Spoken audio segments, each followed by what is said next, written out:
The digital archive room at the Charleston Heritage Museum felt strangely silent that October afternoon. Dr. Emma Torres sat in front of 3 screens, carefully looking through 19th-century photographs from recently donated family collections. Rain ran down the windows behind her, making the old historic district outside look blurry.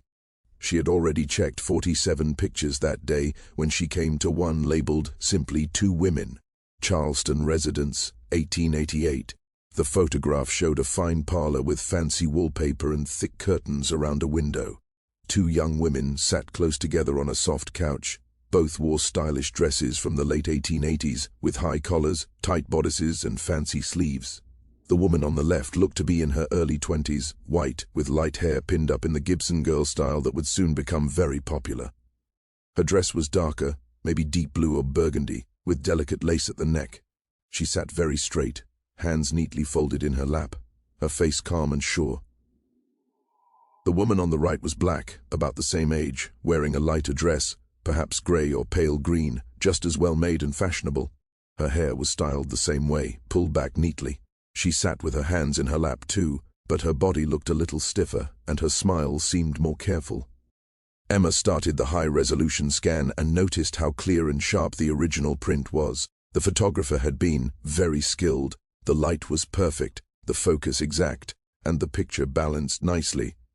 As the digital version appeared, she could see tiny details, the feel of the wallpaper, a faint reflection in a mirror in the background, the fine patterns on both dresses.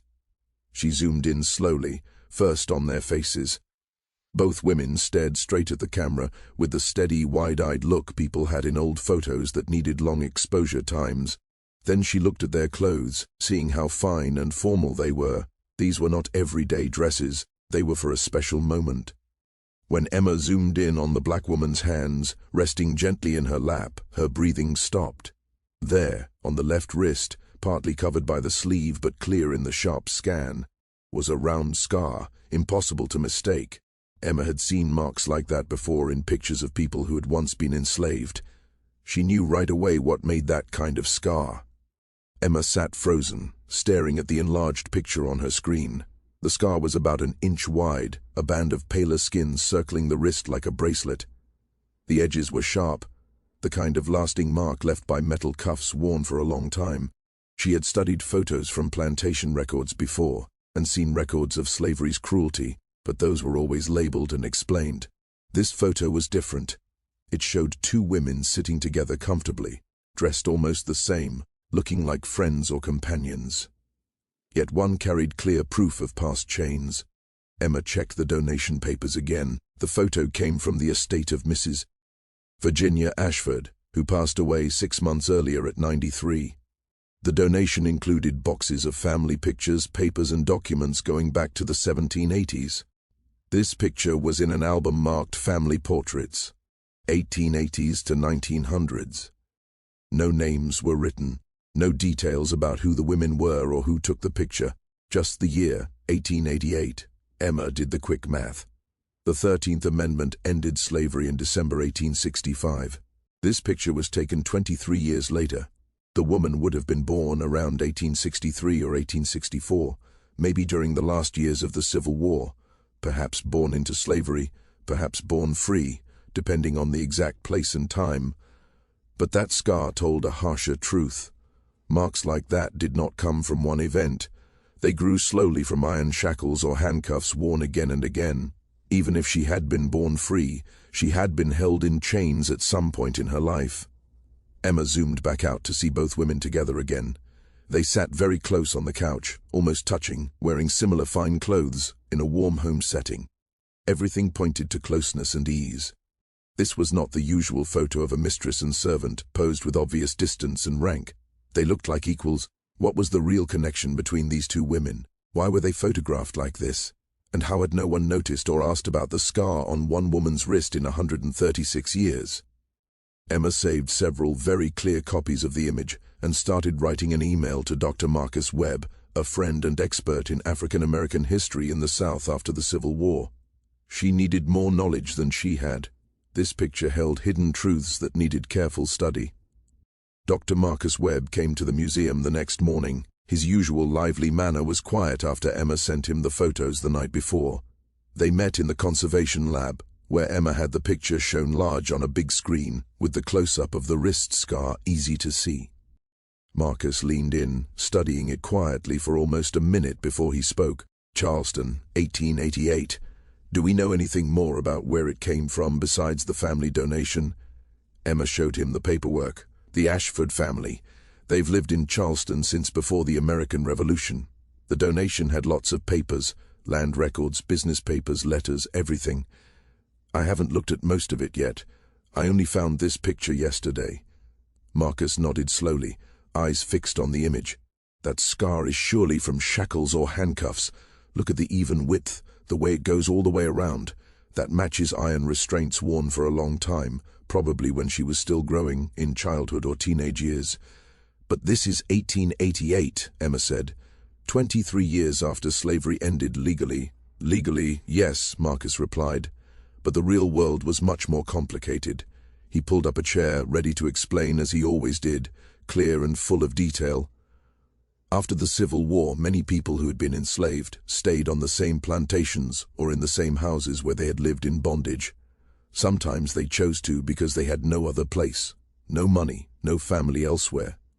Sometimes they stayed because of debt, sharecropping deals, or plain force. He pointed at the picture. Look at this room. This is a rich Charleston home, probably in the old historic area. The furniture, the wallpaper, the light coming through those windows. It all says old money and high position. Emma saw it clearly now. Every small thing in the room showed wealth and comfort. Now look at these two women, Marcus went on, almost the same age, dressed in clothes of similar quality, sitting close in what looks like friendly ease. This is not the usual photo of employer and servant from that time. Those always showed clear differences in position and space. This is something different. What do you think it means? Emma asked. Marcus zoomed in on their faces, looking closely. I think we need to learn who these women really were and how they were connected. Because they were connected, in some deep way, I'm sure of it. The question is whether that connection came from choice or force, from love or control, or most likely some difficult mix of both. Emma spent the next 3 days going carefully through the Ashford family papers while Marcus searched old census records and city lists. The family's documents were huge but messy. Boxes of letters, bills, legal papers, and diaries stored without any order. She found plantation lists from the 1850s, naming enslaved people only by first name. Their ages, jobs, and money values written down coldly, the same way people listed farm animals. The lists made her feel sick. Lucy, age 24, house servant, $800. James, age 19, blacksmith, $200. Sarah, age 16, seamstress, $700. Then she found a leather journal from 1863 to 1865, written by someone named Eleanor Ashford. The writing was neat and graceful. Early pages talked about ordinary home life and visits with friends, but as she read further, the mood changed sharply in 1864. June 12, 1864. Father is sick again. The doctor says his illness is getting worse. He talks about things he wants settled before he dies, but I can hardly write it. He told me something I don't know how to understand or accept. Emma's heart beat faster. She kept reading. June 15, 1864. I met her today. Father wanted me to, though Mother refused to come down. Her name is Clara. She is 1 year younger than me, born right here in this house to one of our... I can't write the word. Father says she is my half-sister. He says he has taken care of her. Certain things must continue after he is gone. Mother will not talk about it. Emma leaned back, thoughts racing. She took photos of the pages and read on. July 3rd, 1864. Clara stays in the house. We eat in different rooms, live in different parts, but I find myself looking for her. She is smart and speaks well. Father made sure she learned things, it seems, in ways Mother and I never knew. It feels strange to talk to someone who shares my blood, but has lived such a different life under the same roof. Emma called Marcus right away. I found something big. The Ashford family had 2 daughters, Eleanor, the white legitimate daughter, and Clara, the mixed-race daughter born to an enslaved woman. They lived in the same house. Marcus answered quickly, Send me everything you can find about both of them. Birth dates, death dates, any pictures, any mention in letters. This is the link. Marcus came back with census pages and old city directory information on his computer. Here they are. Eleanor Ashford shows up in the 1870 census as daughter of Robert and Margaret Ashford, age 26, living at the family home on Meeting Street. And in the same house, Clara Ashford, listed as domestic servant, age 25, marked as mulatto. Emma showed him more from Eleanor's diaries, entries from 1865. April 20th, 1865. The war is over. Father died 3 months ago. Now this news. Everything has changed, yet nothing really has. Clara is legally free now, but where would she go? This house is the only home she knows. Mother says she must stay as paid help. The difference feels empty to me. She is still here, still working, still held by things she can't escape. The diaries showed a complicated picture. Eleanor seemed truly torn about her half-sister's life, aware of the wrong, but unable or unwilling to change it completely. Clara appeared often in the edges of Eleanor's writing, teaching her fine sewing, caring for her when she was sick, sitting with her when their mother died in 1872. May 14th, 1872. Mother is buried. Clara and I are alone in this house now. 2 sisters separated by everything society cares about. We keep up the story that she works for me, but really, we are just 2 women living together, tied by blood and by the world around us. I pay her money, yes, but it is money she cannot easily say no to. Money that keeps her here, serving me as she once did in chains. Emma found money records showing regular payments to Clara Ashford starting in 1866. Small wages for housework. But she also found something more important, a legal deed from 1880 giving a small piece of land outside Charleston from Eleanor to Clara. A handwritten note was attached, given freely to my sister so she may have safety apart from my home. Marcus looked at the deed closely. This is rare. A white woman giving property to a black woman in 1880s. Charleston would cause talk, and calling her my sister in writing is amazing, putting the family tie on official paper. So Eleanor was trying to help Clara? Emma asked. Maybe. Or maybe trying to ease her own guilt. Probably both. Marcus showed another paper. See. Clara is still listed at the Ashford house in the 1880 census, even though she owned land somewhere else. She chose to stay, even when she could have left. Emma found the reason in a letter from March 1888, tucked in Eleanor's papers. It was to a photographer named William Barnett, whose studio was on King Street. Mr. Barnett, I would like to hire you to take a portrait at my home. The subjects will be myself and my sister Clara. I know this may seem unusual now, but I will pay twice your normal fee for your care and privacy. The picture is only for our family and will not be shown to others. Please tell me when you can come. Eleanor Ashford. Marcus read it with her. She wanted proof of their bond, something just for them. Emma found Barnett's answer a week later. Miss Ashford, I am glad to accept your request and need no extra payment. I have known your family a long time and understand how careful this must be. I can come Tuesday, March 27th at 2. I will bring everything to your house and keep it completely private. William Barnett. The date fit perfectly. March 27th, 1888. A small note on the back of the photo mount, almost invisible even in the scan, matched it. Emma looked at Eleanor's journal from those days. March 27th, 1888. Today Clara and I sat for our portrait, together as we have lived for 24 years since Mother died. I wanted something to show what we truly are to each other, even if no one else can ever know. Clara was unsure at first, worried about what people would think, but I said we are sisters. Nothing can change that truth. March 28th, 1888. Mr. Barnett brought the proof today. Clara stared at it for a long time without words. Fina, she said, we look like equals here. I told her we should be equals, that the unfair difference in how we were born is something I have never known how to fix. She touched my hand and said, You have done what you could, Eleanor. That is more than most. But is it enough? Can it ever be enough? Emma felt tears in her eyes. This was not a simple tale of cruelty or simple sisterly love. It was both at once, and something much harder to explain. Marcus pointed to the screen. The scar. Did Eleanor know what it meant? Emma searched more pages and found the answer. January 1866. I saw Clara's wrists today when she reached up high. The scars there. I knew what they were, though I had never looked closely before. Proof of what happened to her before freedom came. I wanted to ask, to understand, but I could not find the words. How does one sister ask another about the chains she wore? Emma called Dr. Patricia Coleman, an expert on slavery's physical objects at the University of South Carolina. Dr. Coleman came the next week, bringing pictures and records of old restraint tools.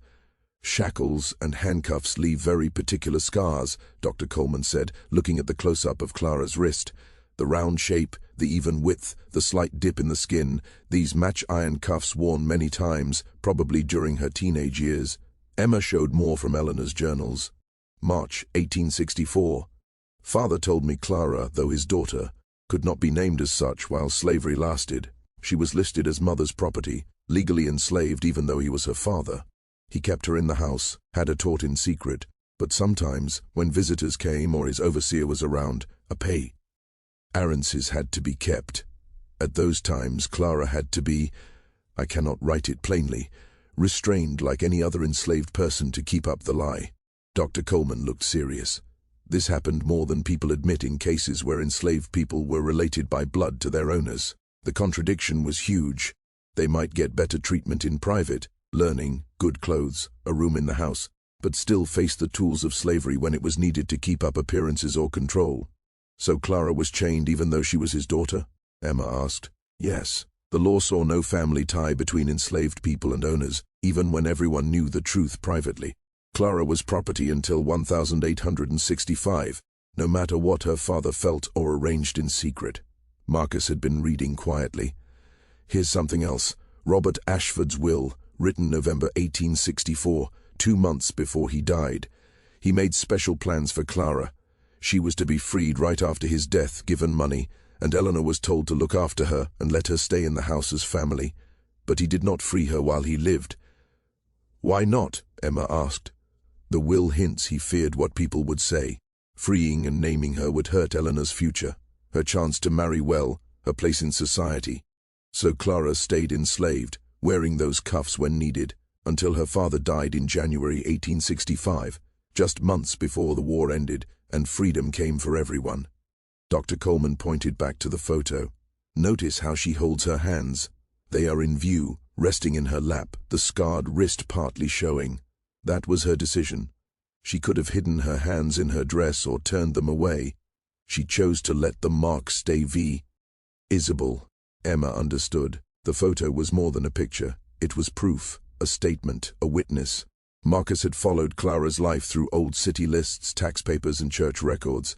She lived with Eleanor until 1895, 7 years after the portrait. Then she moved to the land Eleanor had given her. She lived there alone until she died in 1903. Emma found Eleanor's journal from 1895. September 15, 1895. Clara is leaving. After 31 years under this roof, first as enslaved, then as paid worker, always as my sister, she is going to her own home. I should feel glad for her freedom, but I feel empty. We have been each other's closest friend through everything. September 20th, 1895. I helped Clara move her things today.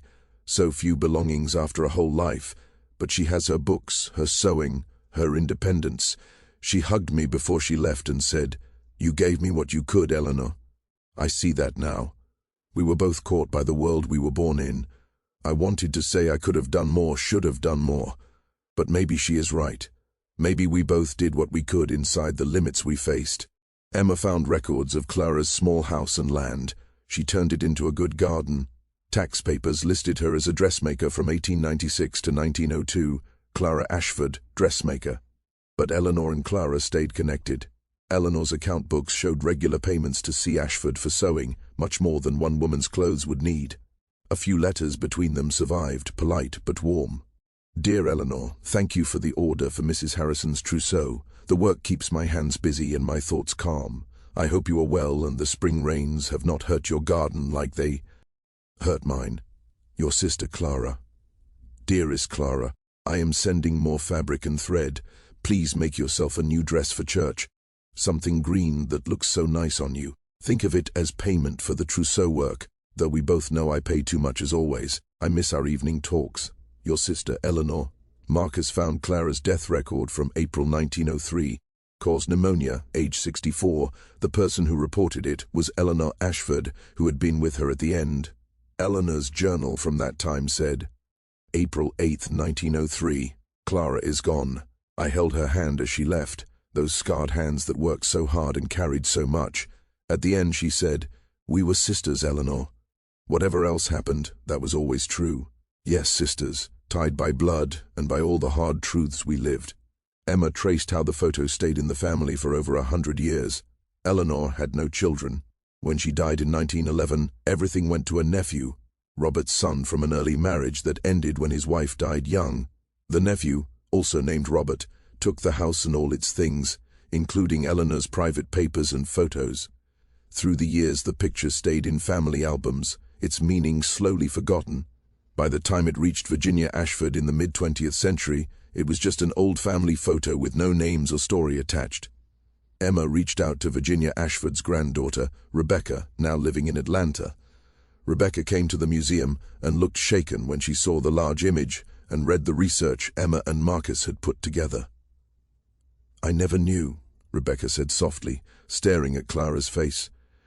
My grandmother had boxes of old family items, but she never spoke about his time. I don't think she knew the whole story either. Emma showed her Eleanor's diaries, the letters between the sisters, the deed giving land to Clara. Rebecca read quietly, tears falling. They were sisters, she said at last, real sisters who cared for each other, but caught in a system that would not let their bond be seen openly, and Clara carried those scars her whole life, clear proof of what was done to her. Your family's past is more than simple good or evil, Marcus said gently. Eleanor took part in an unfair system, yes, but she also tried, in the small ways she could, to respect her tie to Clara. That does not erase the wrong, but it makes the history more human. Rebecca looked at the photo again. What will you do with this? How will you share their story? Emma had thought about that for weeks. We want to make an exhibition that respects both women.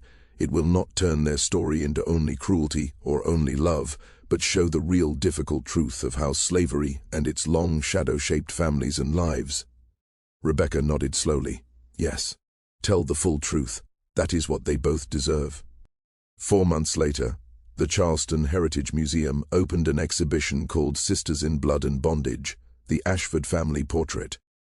The main piece was the 1888 photograph, shown with pages of background information Emma and Marcus had gathered.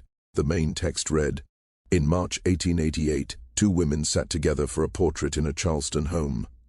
They were sisters, Eleanor Ashford and Clara Ashford, joined by blood through their father, Robert Ashford, but divided by everything 19th century Southern society valued. This photograph shows their bond 23 years after slavery ended by law, but it also shows how the effects of bondage lasted in private lives and tangled relationships. The exhibition did not hide hard facts. One panel explained Clara's life before 1865. Clara was born around 1863 or 1864 to an enslaved woman named Sarah and Robert Ashford, a rich Charleston merchant. Though she was his real daughter, the law saw her as property, listed in household records, and forced to face every part of slavery, including physical chains. Next to the main portrait hung the enlarged image of Clara's wrist scar with clear words.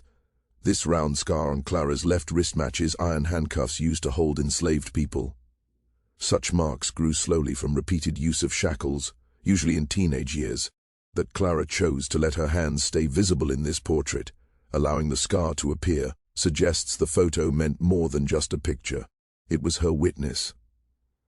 Carefully chosen parts of Eleanor's diaries appeared on the walls, showing her mixed feelings, her recognition of wrong, her small efforts to make things better, her real care for Clara, and her failure to fully escape the system that gave her privilege. Clara's voice came through in the few letters that survived, calm, strong, claiming her place, your sister, Clara. The exhibition followed both women's lives after the photo. Clara's move to her own home, Eleanor's continued help, their lasting tie until Clara's death. It closed with Rebecca's words, "My family's history holds both those who caused harm and those who suffered under slavery, sometimes in the same picture, sometimes in the same family. Facing this truth hurts, but it is needed. Clara Ashford was my ancestor just as Eleanor was. Her story must be told." On opening day, the gallery was full of people. Emma watched visitors stand in front of the portrait, reading every word, many with wet eyes.